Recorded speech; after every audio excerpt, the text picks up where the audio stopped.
안녕하세요. 예. 오전에 수업하셨어요? 안 하신 것 같은데. 네. 자, 보시면 이번 주에 우리 9번까지 했었죠. 10번까지 했어요? 10번까지 했어요? 오케이.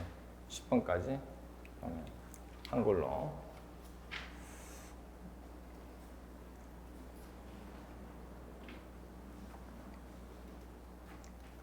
자,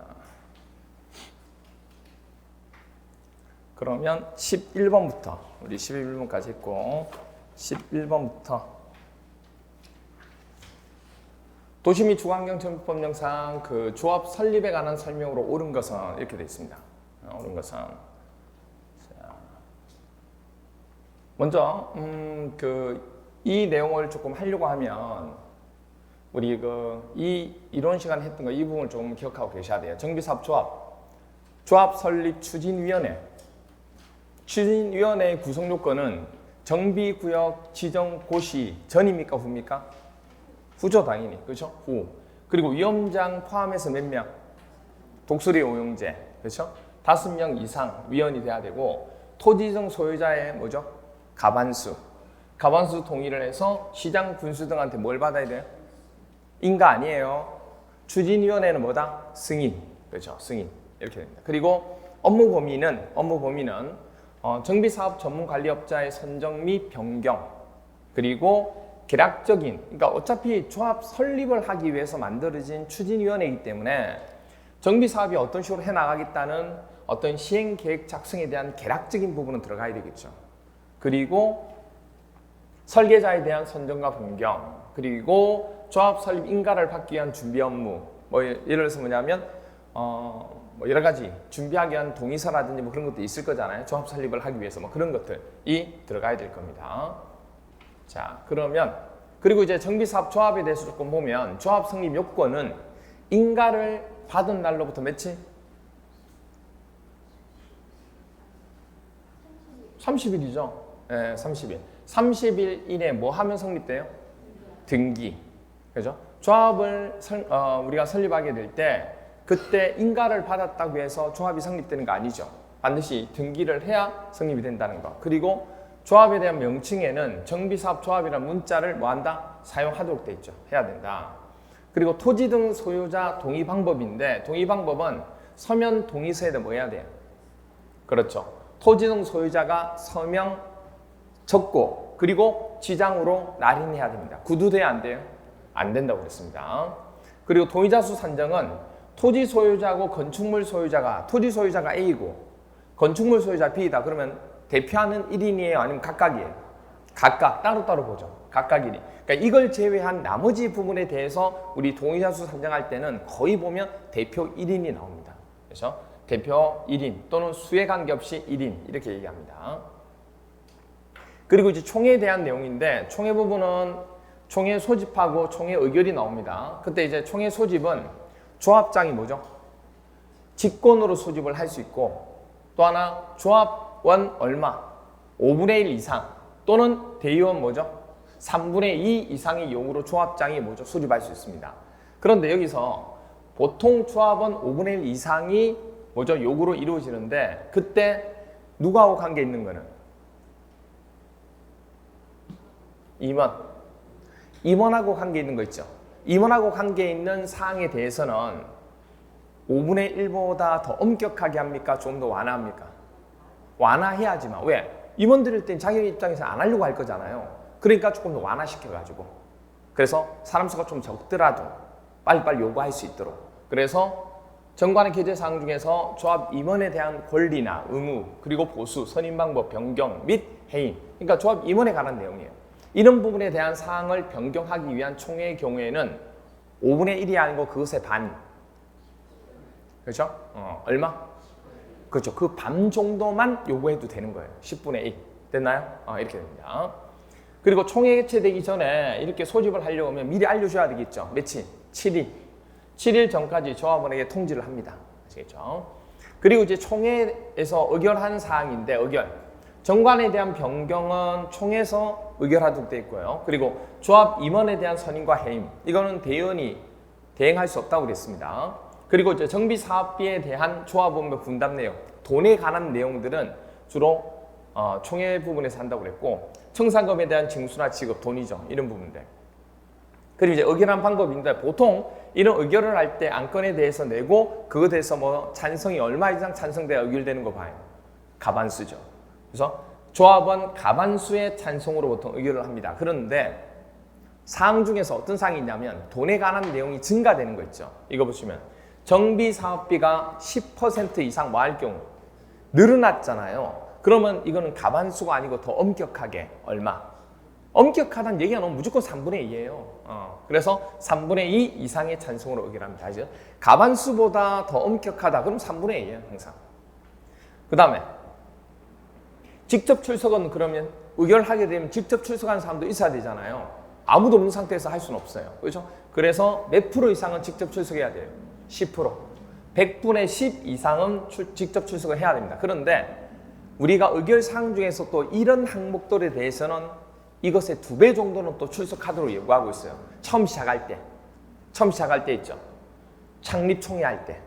그리고 계획서 중에서 사업을 해나가는 사업시행 계획서의 작성이나 변경, 그리고 관리처분 계획, 중요한 부분이죠. 관리처분 계획의 수립이나 변경을 뭐 할 때 의결하는 총회 경우에는 조합원의 얼마? 2배.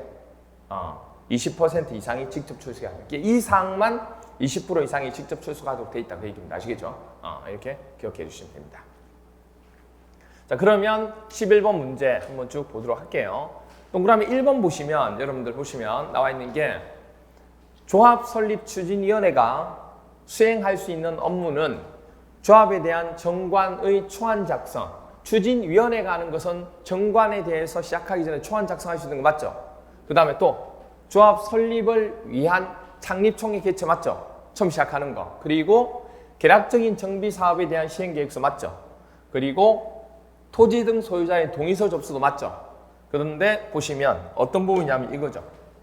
정비 사업비의 조합원별 분담 내용 뭐가 나왔어요? 돈이 나왔죠. 돈이 나왔어요.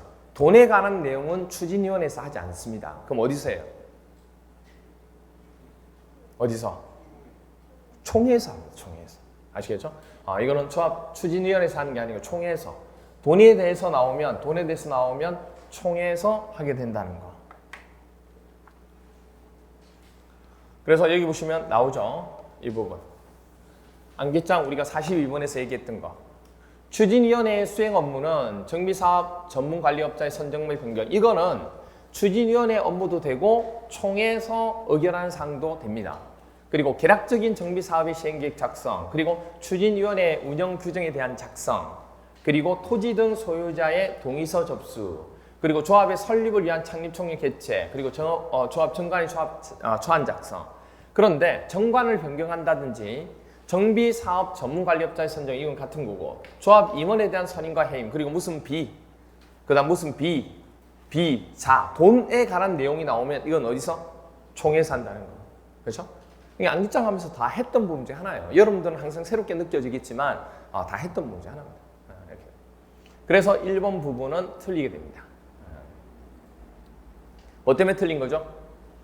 정비사업비의 조합원별 분담 내역에 대한 결정 부분 때문에. 2번. 그리고 재건축 사업의 추진위원회가 조합을 설립하고자 하는 때에는 법령상 요구되는 토지 등 소유자의 동의를 얻어서 시장 군수 등에 신고하도록 돼 있다. 이렇게 돼 있죠. 우리 재건축 사업 추진위원회가 조합을 설립하잖아요. 그때 설립하고자 하는, 그러니까 추진을 합니다. 그때 법령상 요구되는 토지 등 소유자의 동의를 얻어가지고 누구한테요? 시장 군수 등에 신고만 하면 돼요? 뭐 해야 돼요? 에? 에? 뭐 얘기해 주세요. 조합을 설립하고자 하잖아요. 그러면 법령상 요구되는 토지 등 소유자의 동의 얻어야 되죠. 그리고 누구한테? 시장 군수 등에게. 어떻게 하면 돼요? 승인? 인가? 다 나오겠는데 이러다가? 허가까지 나오겠는데요? 추진위원회를 만들 때는 승인받아야 되지만 추진위원회가 조합을 설립하기 위해서 동의를 얻어서 시장, 군수 등한테는 제가 분명히 얘기했죠. 조합은 뭐 받는 거예요? 인가. 조합은 인가라 그랬죠. 아니 지금 조금 전에 여기서 여기 보세요. 어디 있어요? 여기서 조합 설립은 뭐라고 되세요? 등기하면 승인인가 인가받아야 된다고 얘기했잖아요. 그렇죠? 네. 그렇죠? 그렇게 됐습니다. 그래서 신고하는 게 아니고 승인받는 거 아니에요. 추진위원회가 승인받는 거고 조합 설립은 무조건 뭐죠? 인가. 그러니까 이거는 정비법만 그런 게 아니고 개발법도 그렇고 다 마찬가지예요. 조합에 대해서는 뭐죠? 인가받는 거예요. 인가받는 거. 그렇죠? 추진위원회만 승인받는 거고. 네. 그 다음 세 번째, 조합 설립 추진위원회의 조합 설립을 위한 토지 등 소유자의 동의는 구두로 할 수 있어요? 구두 안 되죠. 구두 안 되죠. 어떻게 해야 돼요? 토지 동의서에다가 뭐 해야 돼요? 성명 적고 그 다음에 지장이로 날인해야죠. 그렇죠? 구두로 할 수 있는 게 아닙니다. 조심하셔야 돼요. 3번 틀렸고. 4번, 재개발사업추진위원회가 조합을 설립하려고 합니다. 재개발사업추진위원회가 조합을 설립하려고 하면 시도지사 인가를 받아야 돼요? 똑같죠. 위에하고 뭐예요? 시장, 군수 등의 인가를 받는 겁니다. 아시겠죠? 조합 설립 인가를 받은 경우에는 따로 등기를 하지 않아도 조합이 성립돼요? 30일 이내에 뭐 해야 돼요? 등기해야지만 성립이 되는 겁니다. 아시겠죠? 등기해야지만. 그 다음에 6번, 추진위원회의 구성에 동의한 토지 등 소유자는 조합의 설립에 동의한 것으로 본다. 그렇죠. 상식적으로 추진위원회가 하는 목적이 뭐냐면 추진위원회 왜 만들어진 거예요? 조합을 설립하기 위해서. 그러면 추진위원회를 허락했다는 얘기는 뭐냐면 그렇지, 나는 조합도 만들겠다니까 그렇게 한 거죠. 그러니까 추진위원회 구성에 동의한 토지 등 소유자는 조합 설립에 동의한 것으로 보는 거죠. 맞습니다. 7번, 재건축 사업은 조합을 설립하지 않고 토지 등 소유자가 직접 시행할 수 있다. 여러분들, 재개발은 토지 등 소유자가 20인 미만이 존재하기 때문에 토지 등 소유자가 시행자가 될 수도 있고, 그리고 그거보다 토지 등 소유자가 많으면 뭘 형성해요? 조합을 우리가 형성할 수 있어요. 그렇죠? 그런데 재건축은 대단지예요. 공동주택이에요. 그럼 토지 등 소유자가 20인 미만이 된다는 얘기는 거의 없다고. 그러면 당연히 재건축은 토지 등 소유자가 나오지 않고 누가 하는 거예요? 그럼요. 조합을 형성하는 거죠. 조합을. 그렇죠? 그래서 재건축 사업은 조합입니다. 토지 등 소유자가 직접 시행하는 거 아니에요. 조합이야, 조합. 그 다음에 8번. 조합 설립 인가를 받기 위해서는 우리 조합 설립 인가 받으려면 조합장에 인감 증명서가 포함돼야 돼요? 말도 안 되죠. 조합장에 인감 증명서가 포함된 선임 동의서가 아니고 토지 등 소유자에 뭐 있어야 돼요? 동의서가 있어야죠. 그렇죠? 토지 등 소유자가 한 동의서가 있어야 되고 그걸 증명하는 서류가 있어야 되는 거예요. 그렇죠? 이렇게. 조합장에 인감 증명서 필요 없어요. 9번. 관리처분 계획 수립 및 변경을 의결하는 총회의 경우에는 총회에서 의결하는 사항이 뭐래요? 관리처분 계획의 수립과 변경이랍니다. 되나요? 총회에서 지금 의결하는 사항이 관리처분 계획의 수립 및 변경에 관해서 의결한대요.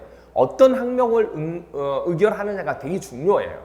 왜? 거기에 따라서 직접 출석하는 게 달라지니까. 왜? 보통 일반적인 사항은 10% 이상만 출석하면 되는데 우리 몇몇 항목에 대해서는 최소 얼마? 20% 이상은 출석을 해야 돼요. 그럼 그 20% 항목에 출석되는 항목인지 아닌지만 판단하시면 돼요. 창립총회 할 때 20% 이상 돼야 된다고 그랬고 계획 두 가지는 무슨 계획은? 사업 시행 계획하고 관리처분 계획은 몇 프로? 20%입니다. 20%. 그래서 9번이 틀린 거예요. 10%가 아니고 100분의 20 이상 직접 출석해야 됩니다.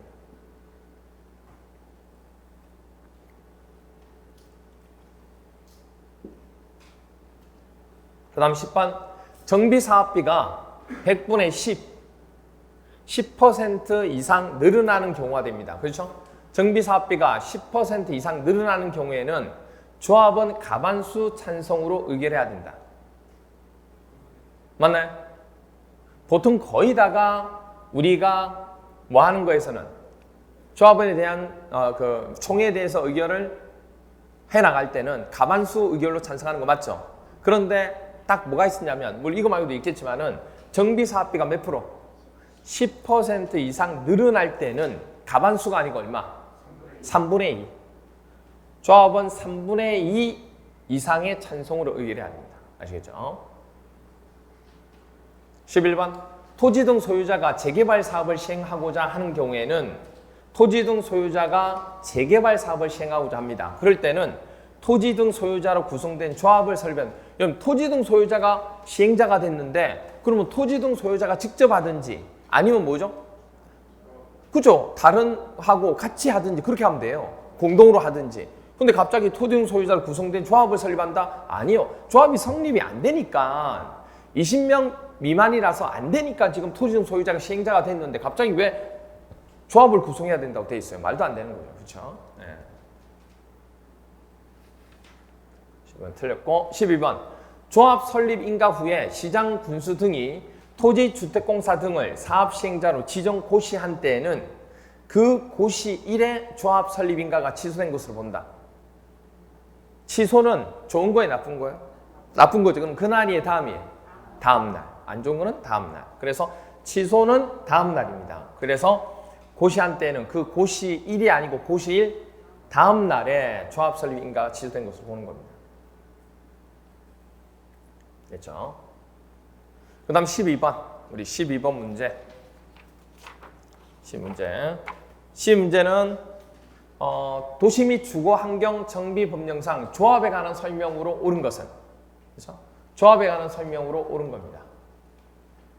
조합 부분. 조합 부분에서 이 정관 변경에 대해서는 앞에서 한번 얘기했죠? 기억 안 나요? 얘기했습니다. 얘기했고. 그 다음에 여기. 그러니까 정관 변경에서 이 부분. 조합원 나오고, 정비구역 나오고, 돈 나오고, 시공자 설계자 나오면 조합원 3분의 2 찬성이라고 얘기했잖아요. 그리고 대의원에는 필수 조건, 조합원 수가 몇 명? 100이죠, 100. 100명 이상인 조합은 대의원을 둘 수 있다, 두어야 한다? 두어야 한다. 선택이 아니에요. 우리가 개발법의 때는 몇 명 이상? 50인 이상이면 둘 수 있다였는데 이게 100명 이상이 되면 두어야 한다. 이렇게 됩니다. 그리고 조합장이 아닌 조합 임원은 대의원이 될 수 있다, 없다? 없다. 아시겠죠? 그러니까 뭐냐면 조합장은 그럼 대의원이 될 수 있어, 없어요? 있죠. 이걸 제외한다고 그러니까 아닌 거라고 하니까. 그러니까 조합 임원 자체는 조합장을 빼고 이사하고 누구예요? 감사죠. 그러니까 이사 감사는 뭐가 안 되는 거예요? 대의원이 안 돼요. 못 돼요. 그런데 조합장은 된다는 얘기예요. 그리고 조합원에 얼마 이상으로 구성하는 거예요? 10분의 1. 10분의 1. 근데 조합원의 10분의 1이 100명을 뭐 하는 경우? 넘는 경우가 있을 수 있죠. 그럴 때는 100명 이상으로 구성할 수 있다, 없다?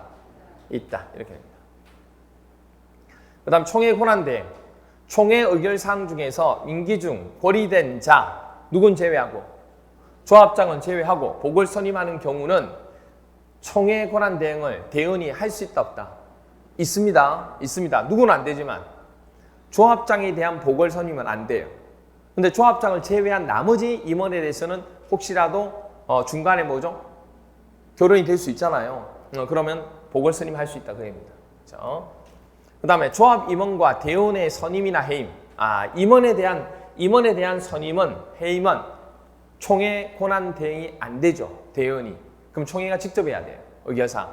정관 변경도 권한 대행이 될 수 있다, 없다? 없다. 이렇게 됩니다. 됐죠? 이런 부분. 그러면 이제 12번 문제 보시면 1번 조합원 수가 50인 이상인 조합은 대의원을 두어야 한다. 50인 이상이 아니고 몇 명? 100명, 100인 이상. 아시겠죠? 정비법에서는 100명 이상일 때 두어야 합니다.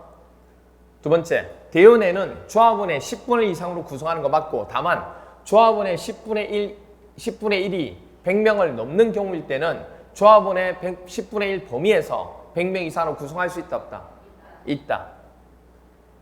그리고 세 번째로 대연에는 임기 중 고리된 조합장을 보고 선임할 수 있다 없다? 있다 없다? 없다고 그랬죠. 조합장을 제외한 이사나 감사는 복을 선임할 수 있습니다. 근데 조합장은 복을 선임할 수 없어요. 그래서 맞죠. 그럼 누가 해야 돼? 어디서 해야 돼? 총회에서. 총회에서 가능한 거예요. 그 다음 4번 조합의 정관에는 정비구역의 위치나 면적, 대연수, 대연에 선임하는 방법, 그리고 대연의 법적 의결 정족수의 완화, 청산금 분할 징수 여부의 결정, 그리고 조합 상근 임원 보수에 관한 사항이 포함된다. 이거 이제 조금 까다로운 부분 중 하나인데 물어본 게 뭐냐면 조합에 대한 정관, 정관에 들어가 있는, 정관 자체에 들어가 있는 항목을 얘기하는 겁니다. 정관에 들어가 있는 항목은 다른 건 맞는데 이 대연에 대한 법정 의결에 대한 정족수 완화 있죠. 이거는 들어가 있지 않습니다. 조합의 정관에 들어가 있지 않는다는 거. 대연의 법정 의결 정족수의 완화는 정관에 들어가 있지 않는다는 것만 알아주시면 되죠. 됐죠? 그래서 틀렸습니다. 그 다음 조합은 명칭에다가 정비사업조합이라는 문자를 사용하지 않아도 된다? 해야 된다고 얘기했죠. 그 다음 조합원의 자격에 관한 거 아까 얘기했죠. 조합원에 관한 얘기가 나오고 그렇죠? 뭐 똑같은 얘기가 또 나왔어요. 조합원 자격 그리고 정비사업 예정구역에 대한 위치하고 면적 그리고 돈 나오는 거 돈 그리고 시공자하고 설계자 나오고 그렇죠? 이런 거 나오면 이런 선정계약이 포함될 내용에 대해서 정관을 변경하고자 할 때는 총회 조합원의 가반수 여기 보시면 대연의 수 및 선임 절차 나오나요? 이거는 뭐 해도 돼요? 과반수.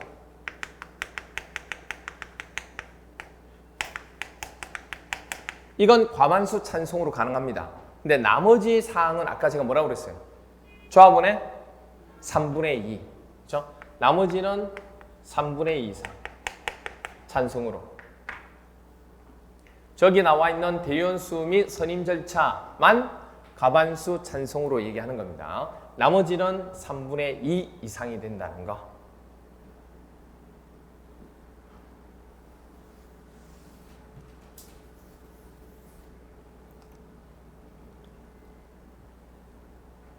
그 다음 7번 재건축 사업의 토지 등 소유자는 의무적으로 재건축 사업의 조합원이 된다. 돼요? 안 돼요. 의무적으로 되는 건 누구예요? 재개발. 재개발은 자동으로 토지 등 소유자면 자동으로 조합원이 돼요. 그런데 재건축은요. 뭐 한 자만 동의 한 자만 조합원이 됩니다. 재건축은 동의 한 자만. 그 다음 9번, 8번 토지의 소유권이 여러 명이 공유에 속할 때는 그 수인을 모두 조합원으로 보는 게 아니고 대표 1인만 그렇죠? 대표 1인만 조합원으로 봅니다. 대표 1인만 틀렸죠. 그 다음 13번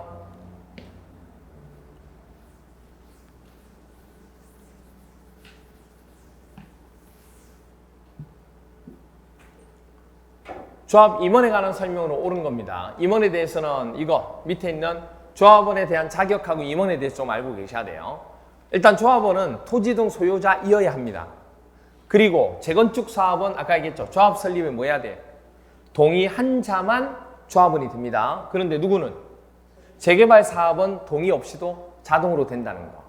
그리고 투기과열 지구 지정 지역이 되는 경우. 그러니까 예를 들어서 뭐냐면 재건축 사업이 조합 설립 인가 후, 재개발 사업은 관리처분 계획 인가 후에 그때 해당 정비사업의 건축물이나 토지를 뭐 한 자가 있을 수 있어요. 사는 사람이 있을 수 있잖아요. 양수하는 사람이 있을 수 있잖아요. 그러면 그 양수한 자는 조합원이냐 아니냐 그 얘기예요. 일단 조합원이에요. 그런데 그 지역이 뭐면 투기과열 지구로 지정된 지역에서는 조합원으로 보지 않겠다는 얘기예요. 무슨 알겠어요? 그 얘기를 하는 거죠. 그러면 조합원으로 보지 않는 시점이 투기과열로 지정되었을 때 재건축이나 재개발할 때 그 시점이 다르다는 얘기예요. 재건축일 때는 조합 설립이 인가 후부터 안 된다는 얘기고 재개발 사업은 관리처분 계획 인가 후부터 안 된다는 얘기예요. 됐나요? 그 시점을 물어보는 거예요. 그리고 조합원에 대한 임원입니다. 구성원, 조합장 1명, 이사. 이사 몇 명 이상? 이사 3명 이상. 감사는요? 감사는 1명? 1명에서? 감사는 언제 감사해야 돼요? 감사는 언제 감사해야 돼요? 그럼 언제 감사해요? 언제 감사해요? 합격했을 때 감사하죠. 감사 합격했을 때 감사하지 않아요? 합격하고 난 뒤에 감사해요 이러잖아요. 근데 감사는 일상 감사해야 돼요. 일상 생활하면서 항상 일상 생활하면서 감사를 해야 돼요. 그래서 감사는 일상이에요. 일상. 예? 합격할 때만 감사하면 안 돼요. 매일매일을 자기 일상 생활에 하면서 일상 감사해야 돼요. 그렇죠? 이렇게 됩니다. 그래서 1명에서 3명. 그러니까 이거는 뭐냐면 조합원의 토지등 소유자의 뭐죠? 인원수에 상관이 없어요. 항상 이렇게 돼요. 이 범위. 그런데 이사는 아무래도 토지등 소유자 수가 뭐하면 많아지면 그것에 비례해서 많아지겠죠. 그래서 원래 3명 이상인데 토지등 소유자 수가 100인을 초과하면 얼마? 5명. 5명. 이렇게. 됐나요? 이거 홀수 개념, 홀수 개념. 1, 3, 5, 1, 3, 5. 그렇죠? 1, 3, 5, 1, 3, 5. 이렇게. 물론 여기 5는 여기 5지만. 그렇죠? 그 다음 결격 사유. 금고 이상의 형의 집행유예를 받고 그 유예 기간 중에 있는 자는 당연히 조합 임원의 결격 사유에 해당하기 때문에 퇴임해야 되겠죠. 그럼 퇴임하게 되면 퇴임 전에 임원이 관여했던 행위 있어요, 없어요? 그게 이제 법적으로 문제가 되는 경우일 수도 그를 행할 수도 있잖아요. 그럼 그는 이제 그만두는 순간에 없어지는 거예요? 아니, 계속 따라다녀요. 그래서 퇴임 전 관여한 행위는 효력을 잃지 않는다는 거. 계속 따라다녀요. 그래 나중에 법적으로 문제가 생긴 일이 발생했다. 그럼 책임을 물어야 돼요. 그 다음 직무. 조합장, 이사가 자기를 위한 조합과의 계약이나 소송을 하고 있습니다. 근데 대표를 시키면 돼요? 안 돼요? 안 돼요. 그래서 조합장이 대표가 안 되고 누구도 안 돼요. 이사도 안 돼요. 왜? 둘이는 같은 팀이기 때문에 안 돼요. 원팀이에요. 안 돼요. 그래서 누가? 그래서 감사가 필요한 거예요. 감사. 그렇죠? 그리고 조합원 임원은 겸직돼야 안 돼요? 안 돼요. 이렇게. 자, 그러면 1번. 토지등 소유자 수가 100명 이하인 조합에는 감사를 두지 않을 수 있다. 감사는 항상 감사해야 돼요. 100명 이하라고 해서 감사 안 하고 하면 안 돼요. 얼마에서 얼마? 일상 감사해야 돼. 1에서 3. 됐죠? X. 조합 임원이 결격 사유에 해당되어 퇴임하더라도 퇴임 전에 관여한 행위는 그 효력을 잃지 않는다. 맞나요? 맞죠. 엄청 많이 나왔죠. 또 나옵니다. 3번. 조합장이 자기를 위하여 조합과의 소송을 할 때에는 이사가 조합을 대표해요? 감사가 대표합니다. 조합 임원은 같은 목적의 정비 사업을 하는 다른 조합의 임원을 겸할 수 없다. 겸할 수 있다 없다? 없다. 조합장을 포함하여 조합 임원은 조합의 대원이 될 수 없다. 조합장을 포함해서 조합 임원 있죠, 임원은 조합의 대원이 될 수 없다. 임원은 조합의 대원이 될 수 없는 거 맞죠? 그런데 조합장은 돼야 안 돼요? 조합장은 되잖아요. 그러니까 조합장을 포함하면 안 되지. 조합장을 제외한, 그렇죠? 조합장을 제외한 이렇게 돼야지. 그렇죠? 그 다음 6번. 조합의 이사는 당의 조합의 대원이 될 수 있다. 아까 얘기했죠. 임원은 될 수 없다고. X. 그 다음에 조합의 이사는 대원회에서 해임될 수 있다. 조합의 이사는 대원회에서 해임될 수 있다. 해임될 수 있어요? 해임될 수 없어요? 없어요? 돼요? 없어요? 어때요? 뭐 어떻게 해요 그러면? 해임해요 말아요? 해임하면 안 돼요? 그럼 어디서 해임해요? 총회에서 해야죠. 임원에 대한 선임과 해임은 총회에서만 하는 거지 권한대행 안 돼요. 대원이 권한대행 할 수 없다고. 그 다음 14번. 정비사업을 조합이 시행하는 경우에 관한 설명으로 옳은 겁니다. 이걸 조금 기억하셔야 돼요. 사업시행 계획 내용인데 우리 포인트 7번이었는데 그러니까 사업시행할 때 계획서에 들어가는 내용 정비 기반 시설이나 공동 이용 시설을 설치하는 계획을 짜고요. 그리고 이제 기존에 있던 사람들이 정비해야 되니까 나가야 되잖아요. 그래서 임시 거주 시설을 포함한 주민 및 세입자에 대한 이주 대책도 합니다. 됐나요? 그때 임시 거주 시설은 모든 사업이 다 되는 게 아니고 임대주택을 허락한 어느 사과 어느 사? 재개발하고 그렇죠. 주거환경. 재건축은 임대주택 안 해요. 그러니까 말 그대로 주거환경 개선 사업하고 누구? 재개발사. 그렇죠? 이렇게. 그리고 사용 신청 시 그러면 이 두 개 사업에 대해서는 국가 또는 지방자치단체는 너가 그만큼 임대주택도 하고 하니까 그러면 국가 또는 지방자치단체는 이 임시거주시설을 무료로 쓸 수 있도록 해주겠다는 얘기예요. 그래서 사업 시행자로부터 임시거주시설에 필요한 건축물이나 토지의 사용 신청을 받을 때 거절할 수 없는 거예요. 이제 거절 안 해요. 그리고 만약에 사용했다고 해서 그러면 사용료 받아요?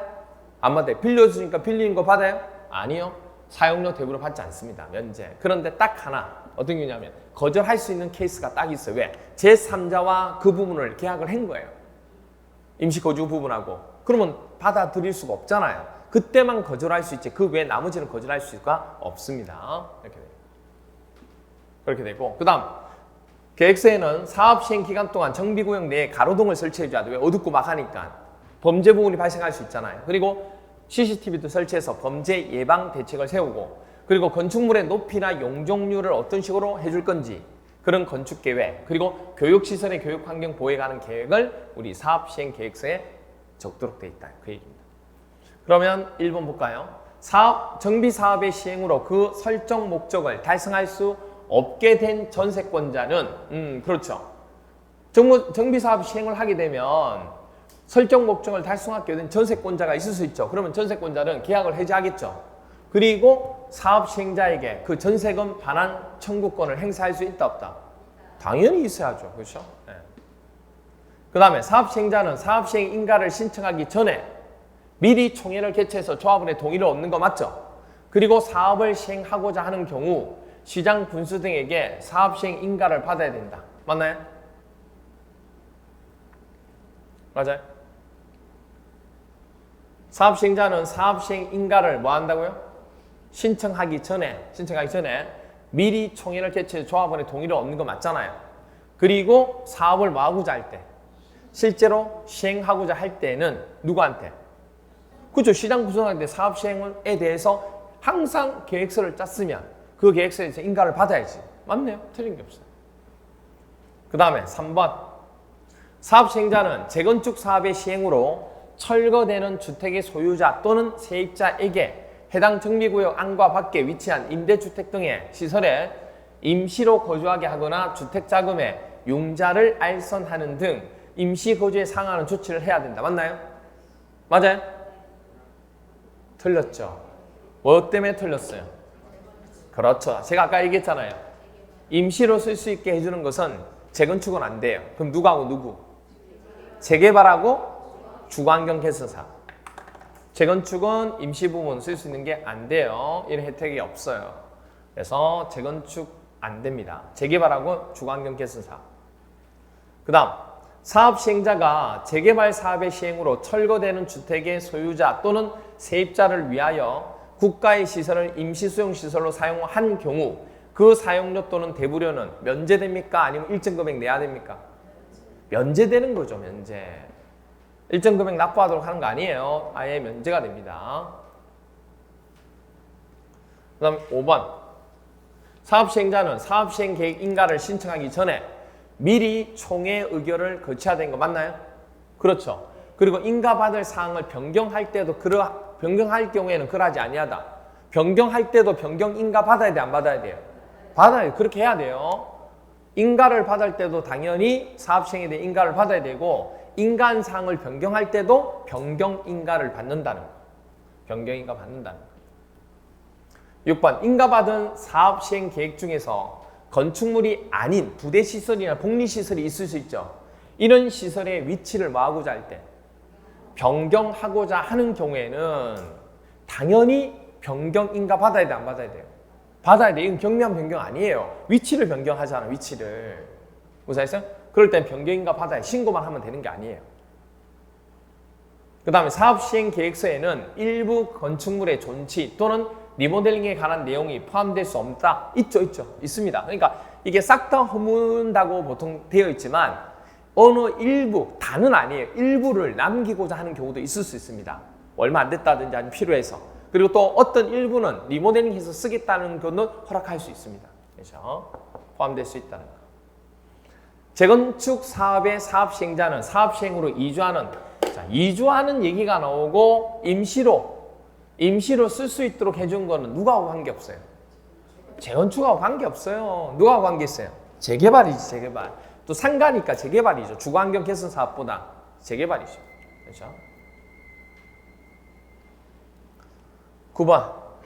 조합이 시도지사 또는 토지주택공사 등에게 재개발 사업 시행으로 건설된 임대주택의 인수를 뭐죠?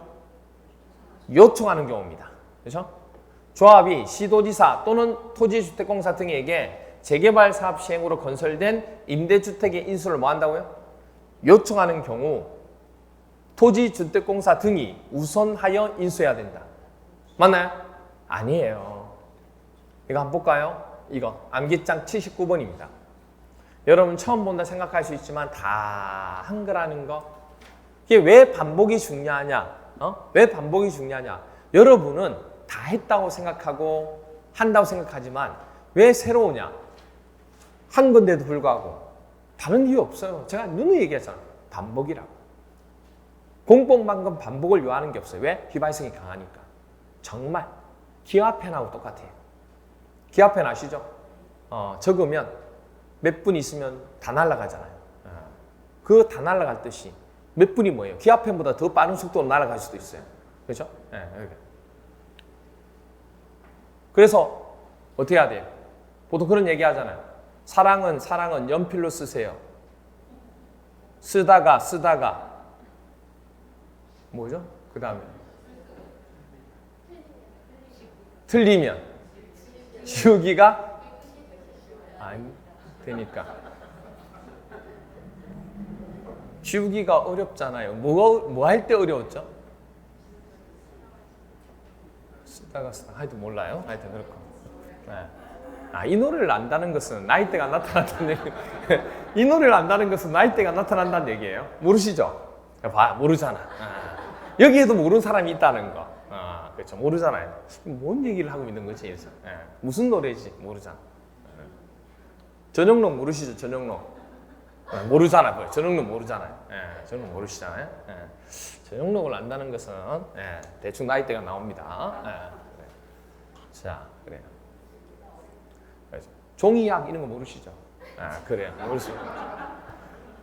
자, 그래서 이렇게 되는데 보면 국토교통부 장관, 시도지사, 시장, 군수, 구청장 또는 토지주택공사 등은 조합이 요청하는 경우 재개발이고 재건축이 아니다고. 사업으로 시행된 임대주택 나오면 재건축이 아니라고. 인수하여 한다는 거, 인수해야죠. 왜냐하면 해달라고 해서 이제 했으니까. 그래서 조합이 재개발 사업으로 시행으로 건설된 임대주택에 인수를 요청하게 되면 요청받은 자가 지금 여기잖아, 지금. 그렇죠? 그런데 시도지사 또는 시장군수 구청장이 밑에 있는 자들이 먼저 우선으로 뭐 해야 돼요? 인수를 해야지. 아니 밑에가 있는데 국장이 직접 나서 그래 내가 인수할게 좀 모양이 떨어지잖아요. 그래서 시도지사 또는 구청장이 우선해서 인수해야 돼요. 그런데 지자체가 돈이 없을 수 있죠. 인력이 없을 수 있잖아요. 그래서 시도지사 또는 시장군수구청장의 예산이나 관리력이 부족하면 그때 인수하기 어려우면 누구한테? 국장 보고 토지 등 소유자, 토지주택공사 등에게 인수자로 지정할 것을 요청할 수 있잖아요. 국장이 직접 하는 건 아니지만. 그렇죠? 이렇게. 그 얘기입니다. 그래서 보시면 알겠지만 시도지사 또는 토지주택공사 등에게 이렇게 한 경우일 때는 토지주택공사가 우선해서 하는 게 아니고 누가? 시도지사가 돼요. 시도지사. 여기는 시도지사가 나왔으니까. 그렇죠? 시도지사가 우선해서 인수하는 겁니다. 15번. 정비사업 시행계획 등에 관한 설명으로 옳은 겁니다. 밑에 이 부분을 알아야 돼요. 정비사업에 있어서 위에는 얘기했고 사업시행계획 인가 원칙은 사업시행자는요. 사업 시행 계획 인가를 신청하기 전에 미리 총회 의결을 거쳐야 되는 거 맞죠? 당연히 의결을 거쳐야 되고 정비사업 시행이나 시행할 때도 당연히 시장군수단한테 인가받아야 되고 그걸 뭐 할 때도 인가받았던 걸 변경할 때도 변경 인가받아야 되고 그리고 그걸 뭐 할 때도 중지나 폐지할 때도 인가받아야 돼요. 신고하는 거 아니에요. 조심하시자. 그래서 정비사업에 대한 시행, 변경, 중지, 폐지 이 모든 것들은 다 시장군수단한테 뭐 한다? 인가받아야 됩니다. 그런데 이제 사업시행 계획 인가를 해줄 때 특례가 있어요. 어떤 경우냐면 정비구역으로부터 200m 학교 나오면 200입니다. 200m 이내에 교육시설이 설치되어 있을 때는 인가하기 전에 인가권자한테 인가받기 전에 누구하고? 교육감하고 교육청 교육감하고 뭐 할 수 있어요? 협의할 수 있다. 그 다음에 또 하나는 인가해 줄 때 재개발 사업이고 지정개발자가 정해지면 지정개발자를 딱 정해놨어요. 근데 그 지정개발자가 뭐죠? 불안할 수 있잖아. 이게 공사가 잘 안 되고 할 수 있으니까 예치를 하게끔 할 수 있다고. 그래서 얼마 범위 안에서 20% 100분의 20 범위 안에서 예치하게끔 할 수 있다. 정비사업비를. 이렇게 돼. 그리고 사업시행자는 일부 건축물의 존치 또는 리모델링에 관한 내용이 포함된 사업시행 계획서를 작성해서 사업시행 계획 인가를 작성할 수 있다 없다? 아까 있다 얘기했죠. 그래서 일반 시장군수 등은 사업시행 계획 인가를 하려는 경우에는 관계 서류의 사본을 며칠 이상 일반인에 공람할 수 있다. 며칠? 정비법에서 며칠 나오는 거는 딱 4개밖에 없어요. 일반인에게 열람할 수 있는 건 4개밖에 없어요. 계획이 나오면 무조건 일반인들한테 뭐 해야 돼? 열람하도록 돼 있어요. 그럼 무슨 계획이 있어요? 정비법에서는 처음에 기본계획, 그 다음 정비계획, 그 다음 사업시행계획, 그 다음 관리처분계획 이거밖에 없어요. 이 계획할 때는 무조건 뭐죠? 며칠 이상 일반인한테 열람하도록 돼 있어요. 그럼 중요하지 않는 것 중에 하나가 무슨 사업하고 무슨 계획하고 무슨 계획이에요? 기본계획하고 사업시행계획은 며칠? 14일. 중요한 기간이 많이 소요되는 거, 검토를 많이 해야 되는 경우가 뭐예요? 정비계획하고 관리처분계획. 그래서 뭐라고 외운다요? 정관3. 정관장이 아니고 정관3. 정비계획하고 관리처분계획은 며칠? 30일. 그럼 이거는 사업시행계획이죠. 그러니까 며칠? 14일. 두 번째, 사업시행자가 사업시행 인가를 받은 후에 대지 면적을, 이건 우리가 암기장에서 안 했던 부분 중에 하나입니다. 그래서 아마 여러분들 처음 보는 지문일 수 있어요. 사업시행자가 사업시행 인가를 받은 후 대지 면적의 20%가 아니고 10% 범위 안에서 변경하는 경우 있죠? 그때는 시장 군수 등의 신고, 그러니까 경미한 변경의 범위를 10%로 본 거예요. 20%가 아니고 10% 범위 안에서 변경하는 것은 경미한 변경으로 보고 그럴 때는 시장 군수 등에게 신고하면 됩니다. 3번 시장 군수 등은 사업시행 계획 인가를 하려는 경우 정비구역으로부터 몇 미터? 200이죠. 200m 이내에 교육시설이 설치되어 있는 때에는 해당 지방자치단체의 교육감 또는 교육장과 뭐한다? 협의합니다. 200m입니다. 그 다음 4번 시장 군수 등은 재개발 사업의 사업시행 계획 인가를 하는 경우 해당 정비사업의 사업시행자가 지정개발자일 때에는 아까 얘기했잖아. 지정개발자일 때는 정비사업비를 예치하도록 한다고 불안하니까. 그래서 정비사업비의 얼마를 20% 100분의 20 범위에서 시도 조례로 정하는 금액을 예치하게 할 수 있다는 거죠.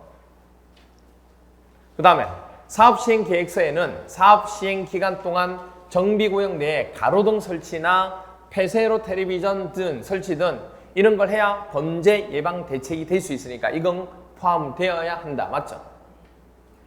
사업시행자는 정비사업의 공사를 완료한 때에는요. 완료한 날로부터 며칠 이내에 임시거주시설 철거하죠. 30일이면 충분하죠. 30일 이내에 철거하고 그리고 사용한 건축물이나 토지를 뭐 해야 돼요? 원상 회복해야 돼요. 됐죠? 7번 주거환경 개선 사업의 사업시행자가 임시 수용을 위해서 지방자치단체의 건축물을 일시 사용하고자 신청한 경우입니다. 주거환경 개선 사업의 사업 시행자가 임시 수용을 위해서 지방자치단체의 건축물을 일시 사용하고자 신청한 경우 그 지방자치단체는 원래는 거절할 수 없는데 제3자와 이미 매매 계약을 체결하면 할 수가 없잖아요. 이때는 뭐 할 수 있다? 거절할 수 있다. 됐나요? 네. 그 다음 이제 테마 네 번째입니다. 테마 네 번째. 관리처분계획. 테마 네 번째. 관리처분계획.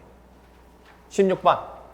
도시 및 주거환경정비법령상 재건축 사업의 관리처분계획에 관한 설명이 옳은 건데 이 내용을 조금 보셔야 돼요. 이 내용을. 관리처분계획 방법인데 첫 번째가 주거환경 개선 사업하고 재개발 사업은 정비구역 안에 지정권자, 원래는 여러분들 정비구역에서 주거환경 개선 사업하고 재개발 사업에 토지 등 소유자에는 누가 들어가요? 지정권자 들어가잖아요. 근데 토지 등 소유자에 들어가서 동의자 수 부분에 들어가지만 이 지상권자는 그걸로 끝나는 거예요. 그 사항으로 끝나는 거예요. 그거에 대한 실질적인 부분이 존재하는 게 아니기 때문에 분양권을 해나갈 때, 관리처분할 때는 적용하지 않습니다. 그걸 법으로 못 박아놨어요. 논란이 하도 많아가지고. 법으로 딱 하도 논란이 많고 아니 토지 등 소유자인데 왜 안 했느냐 했는데 그걸로 끝났다고 본 거예요. 처음에. 그 지상권자에 해당되는 부분은 그게 하면서 그 전체가 끝났다고 본 거고 실제로 이제 분양해 나간 것은 실질적인 부분만 가지고 하는 거예요. 그래서 이거는 분양이 제외된다는 거. 재건축 사업. 조합은 전원의 동의를 받아서 그렇죠. 원래는 관리처분 계획이 국가에서 정하는 기준이 있어요, 없어요?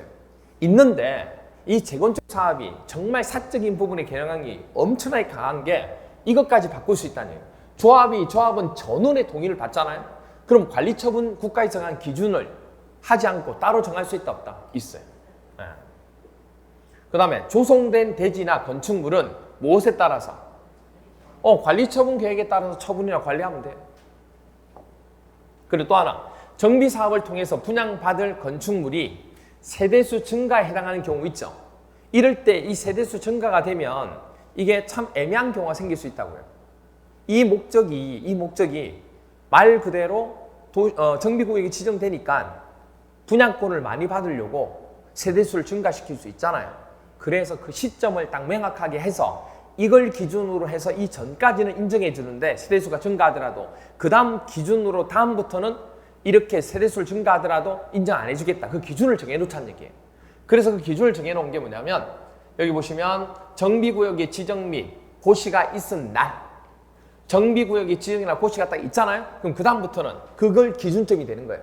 그 다음부터는 이 세수 증가를 인정 안 하겠다는 얘기예요. 그다음 또 하나가 뭐냐면 시도지사가 투기를 억제하기 위해서 기본계획 수립 후에 정비구역 지정 고시되는 날이 딱 정해져 있으면 그때 맞춰서 그 전에 다 할 수 있으니까 그걸 별도로 뭐 하죠? 정한 게 아니고 자기가 봤을 때 임의적으로 정하는 거예요. 그게 딱 정하는 그 날이 있다는 얘기예요. 시도지사가. 그 정한 날이 언제? 다음 날을 기준으로 건축물을 분양받을 권리를 산정하겠다는 얘기예요. 그렇죠? 그럼 세대수 증가라는 얘기는 뭐냐면 하나의 필지로 돼 있는 토지를 여러 개로 쪼개면 원래는 하나였던 거를 나누면 A, B, C, D로 소유권이 달라지면 주인의 토지 등 소유자가 달라지면 다 분양권이 나가야 되잖아요. 그런 식으로 세대수 증가. 단독주택보다 다세대가 많잖아요, 이게. 그럼 다세대주택으로 전환한다든지 하나의 대지 범위에 속하는 동일인 소유자의 토지와 주택 등을 건축물을 토지와 주택 등 건축물로 원래는 같았는데 토지 소유자랑 건축물 소유자 같으면 대표 1인이잖아요. 근데 따로따로 하면 각각이죠. 이렇게 해서 늘리는 경우가 있다는 얘기예요. 그리고 아무것도 없을 때는 없었는데 나대지에다 건물을 짓는 순간에 뭐가 돼요? 소유권이 되잖아, 이게. 분양권이 나가잖아. 그래서 나대지에 건축물 새로 지으면 세수 증가로 본다 그 얘기인데 이런 경우를 얘기하는 거예요. 이럴 경우일 때 이렇게 하겠다는 얘기예요. 임대주택 인수, 국장, 시도지사, 시장군수, 구청장 또는 토지주택공사 등은 조합이 요청할 경우에 아까 얘기했죠. 무슨 사항? 재개발 사업 시행으로 건설된 임대주택을 뭐한다? 인수해야 돼. 그렇죠? 그리고 잔여주택의 공급, 사업 시행자는 공급 대상에게 주택을 공급하고 남은 주택을 공급 대상자 외자에게 공급할 수 있다 없다? 있다.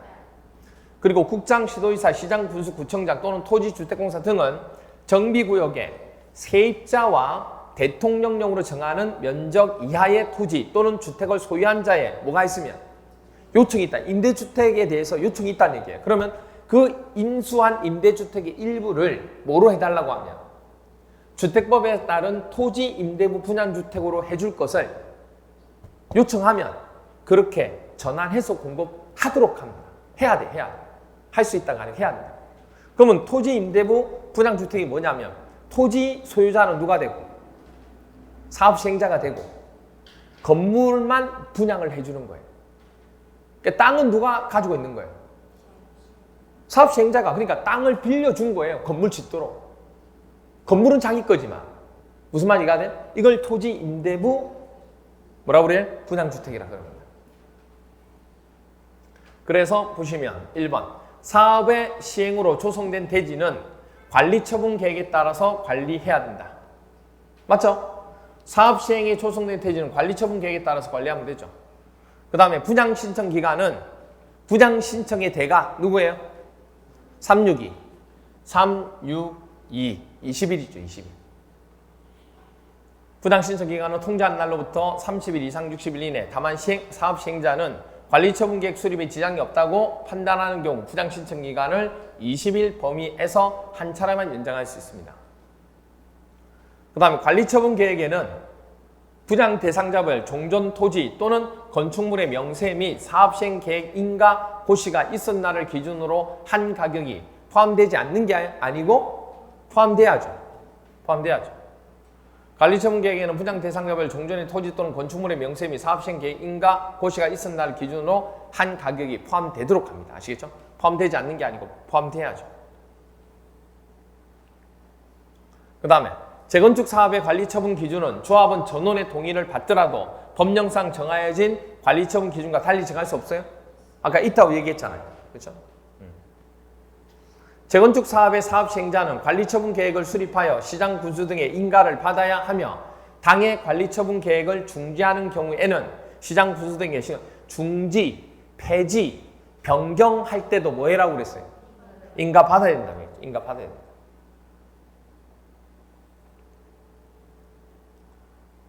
그 다음에 6번 분양 공고에 포함되어야 될 사항으로 분양 신청 자격이나 분양 신청 방법 그리고 분양 신청 기간 및 장소 그리고 분양 대상자별 분담금의 추산액 분양 대상 대지 또는 건축물의 내역 등이 있다. 맞나요? 이게 어려워요.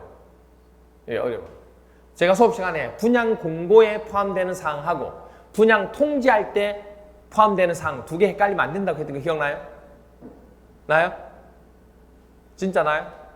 네, 그럼 그 두 개 어떻게 구별한다고 그랬어요? 하나만 구별하면 된다고 그랬어요, 제가. 어떻게 하면? 하나만. 돈? 자, 보세요. 제가 여러분 보고 많은 걸 요구하지 않아요. 좀 새로운 거 하세요. 우리 뭐 기출문제 안 넣은 것도 좀 빡세게 하세요. 그 다음 뭐죠? 전혀 그거 요구 안 해요. 그냥 기출문제 중에서도 한 번 정도 나와서 틀리게 낸 것도 요구 안 해요. 그건 하지 마세요. 그러면 중요한 건 뭐예요? 사람이랑 욕심은 계속 생기거든요. 뭐냐면 이거만 하면 될까? 이것도 안 되는데 이것도 안 되는데 이거만 하면 될까요? 이게 욕심인 거예요. 욕심. 이게 욕심이에요. 그 욕심은 언제 생기면 돼요? 상대평가 될 때. 그 상대평가 될 때. 저 사람보다 내가 좀 많이 해야 될 것 같은데요? 상대평가할 때. 이건 절대평가예요. 제가 눈이 가지만 공법은 어떤 과목이냐면 고득점을 받는 과목이 아니에요. 그렇다고 해서 소홀히 해도 되느냐? 이 미치는 과목이죠. 그러니까. 아니 고득점 과목이 아니면 조금만 해도 되잖아요. 근데 조금만 하면 점수가 안 나와서 과락이 나와요 또. 무슨 말이세요? 근데 기본은 해야 돼요. 근데 그 기본이 양이 많은 거예요. 기본 자체가. 이 미치는 과목이죠. 제가 항상 얘기하죠. 그래서 원래 공법이 무슨 공법이에요? 미친 공법이에요. 이 공법이 진짜 사람을 미치게 하는 거예요. 손 놓으면 잊어버려서 다시 처음부터 다시 해야 되고 또 할 건 많고 이런 게 공법이에요. 진짜. 그래서 공법을 얘기할 때 공법은 무슨 과목이냐면 고득점 과목이 아니고 이 공법 때문에 뭐죠? 합격을 해야 됐다는 과목이 아니고 공법은 떨어지지 않게만 만들어주는 과목이에요. 합격을 하기 위한 과목이 아니에요. 공법은 합격하기 위한 과목이 아니고 착각하시면 공법은 합격하기 위한 과목이 아니고 떨어지지 않게 하는 과목이에요. 무슨 말인지 아시겠죠? 공법을 합격하는 과목이 아니에요. 떨어지지 않게 하는 과목이지. 그러니까 떨어지지 않기 위해서. 그 얘기는 무슨 말이에요? 과락이나 평균이 안 나오지 않도록 하기 위해서 어느 정도 선을 맞추는 과목이라고. 명시하셔야 돼요, 진짜. 쉽지 않아요. 시간이 많으면 여러 가지를 해도 되지만 시간이 동차하시는 분들 많잖아요. 그래서 이 얘기를 할 때 뭐 얘기했냐면 제가 얘기했어요. 암기장이 없는 것도 아니에요. 이거를 보세요. 이 파란색 부분 나오죠? 이걸 엄청, 그러니까 여러분이 외울 양을 제가 줄여드렸잖아요. 왜? 이거 원래 다 외워야 돼요. 앞자 따가지고 다 외워야 된다고. 그럼 보세요. 여기 보시면 여기 뭐 121호 분양 통지시 들어가는 내용이 있고 분양 대상이 되는 대지나 건축물을 분양 공고할 때 포함되는 사항이 있어요. 이거 엄청나게 헷갈린다고 얘기했잖아요. 기억나요? 그러면 분양 공고 시 포함되는 내용을 하려면 앞자 따면 사정 좀 이상한데 사정 분분분 뭐 분분분 하다가 분분 뭐가 분인지도 몰라. 이걸 왜 그렇게 앞자를 따냐고. 앞자 따는 거 아니에요. 그러니까 이거 공부할 양이 너무 많아지죠, 이게. 그래서 뭐만 하면 끝나냐면 여기서 분양 통지 내용은 여기 뭐 들어가면? 그렇죠. 대상자별. 희한하게 분양 통지 내용에는 대상자별이 들어가더라는 얘기예요. 그래서 이거 다 외우지 마시고 어차피 시험 문제는 이거 내면서 여기 있는 거 집어넣고 이거 내면서 여기 있는 거 집어넣으니까 분양 통지 내용의 대상자별만 들어간다는 것만 기억해라고. 다 외우라고 하지도 않았어요, 제가. 다 외우라는 거 여러분한테 뭐죠? 죽으란 뜻이지, 그거는. 그렇게 했는데도 이걸 못 외우고 있다는 얘기지. 그러니까 얼마나 반복을 하는 게 답이냐는 게 나오죠. 그래서 6번 부분. 뭐 있어요? 분양 대상자 나오잖아. 대상자 나오는 거는 분양 공고가 아니고 뭐라고요? 그럼 사람한테 통지해줘야지. 대상자한테 통지해줘야지. 그러니까 대상자 나오는 거는 통지. 그렇죠? 그 다음 7번. 시장, 군수 등은 사업 시행자의 관리처분 계획 인가 신청이 있은 날로부터 60일 이내에 인가 여부를 결정해서 사업 시행자 통해 60일이 아니고 며칠? 30일. 30일 이내에 인가 여부를 결정해서 사업 시행자에 통보해야 돼요. 그 다음 17번. 관리처분 계획 및 관리처분에 관한 설명으로 옳은 것은 이거 알아야 되겠죠. 작성 기준. 지나치게 좁거나 넓은 토지, 건축물은 적정 규모가 되도록 할 수 있죠. 그리고 너무 좁은 토지는 어떻게 할 수가 없는 경우가 있어요. 그럴 땐 돈으로 주겠다는 얘기예요. 그리고 정비구역 지정 후에 분할된 토지 있죠? 나눠진 거. 그 부분을 또 취득하는 자는 또 돈으로, 현금으로 청산할 수 있다는 거예요. 재해 또는 위생상 위해 방지가 필요하면 일단 건축물의 일부를 그걸로 써야죠. 그게 안 되면 공유 지분을 가지고 와서 써야지. 그렇죠? 안 그러면 이게 건물이 위험할 수 있으니까. 그래서 재해 또는 위해상 위해 방지가 필요하면 건축물의 일부와 그 건축물이 있는 대지에 뭐를 공유 지분을 가지고 교부해서 할 수 있다는 거죠. 분양 설계는 언제예요? 계획은 분양이 끝나고 난 뒤 해야 돼요? 분양 신청이 끝나고 난 뒤 해야 돼요? 그 전에 해야 돼요? 신청이 끝나야 그걸 가지고 계획을 짜죠. 몇 명이 했네? 이런 식으로. 그러니까 당연히 분양 설계 계획은 분양 신청이 끝나는 거, 만료되는 날을 기준으로 수립하는 거. 그 전에 할 수가 없어요. 몇 명이 올 줄 알고 누가 할 줄 알고. 그렇죠? 어떤 사람은 한다 했다 안 할 수도 있는 거고. 그렇잖아. 네. 그 다음에 관리처분 계획 인가 고시 효과입니다. 종전의 토지나 건축물의 권리자는 관리처분 계획 인가의 고시가 있은 때에는 이전 고시가 있는 날까지 종전의 토지 또는 건축물을 사용이나 수익할 수 당연히 없죠. 하지만 사업 시행자가 뭐 하면 오케이 동의했다고. 동의하면 가능해요. 그리고 계약 해지. 정비 사업의 시행으로 지상권이나 전세권, 임차권의 설정 목적을 달성할 수 없을 때는 그 권리자는 계약을 해지할 수 있습니다. 그럼 해지하고 난 뒤에 당연히 계약을 해지할 수 있는 자가 가지는 전세금이나 보증금, 그 밖에 계약상의 금전 반환 청구권을 누구한테? 사업 시행자한테 행사할 수 있죠. 그러면 그 사업 시행자는 금전을 지급한 사업 시행자는 누구한테? 그 해당되는 토지 등 소유자에게 구상권을 행사할 수 있죠. 그렇죠? 그렇게 돼야지.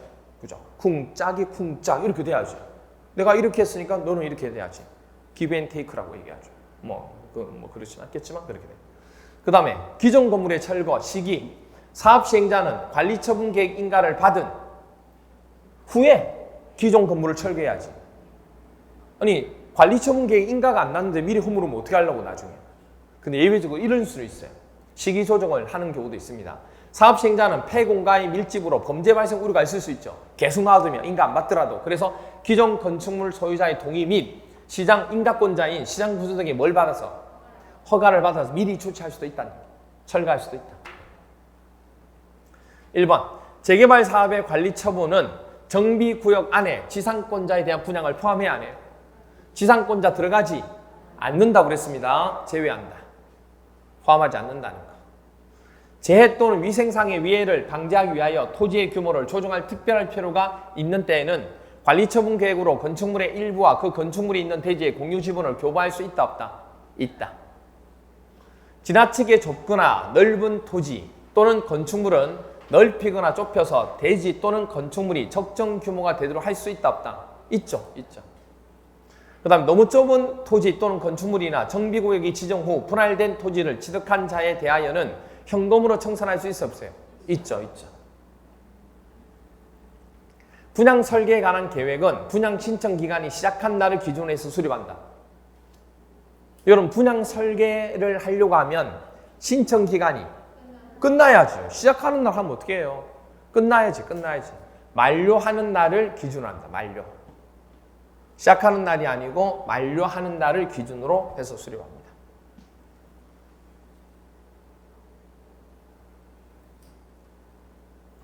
6번 관리처분 계획의 인가, 고시가 있을 때에는 종전의 토지 임차권자는 사업 시행자의 동의를 받더라도 소유권 이전 고시가 있는 날까지 종전토를 사용할 수 없다. 여러분 사업 시행자가 동의하면 돼요? 안 돼요? 돼요. 사업 시행자가 동의하면 가능해요. 아까 얘기했잖아. 가능하다. 사업 시행자는 폐공가의 밀집으로 범죄 발생의 우려가 있는 경우 기존 건축물의 소유자의 동의 및 시장 군수 등의 허가를 얻지 않아도 해당 건축물 철거하다. 허가를 얻어야지만 철거할 수 있어요. 얻어야지. 그 다음 18번 주택의 공급 등에 관한 설명으로 옳은 것은 이렇게 나왔습니다. 이 부분부터는 조금 쉬었다가 뒷부분 들어가도록 하죠.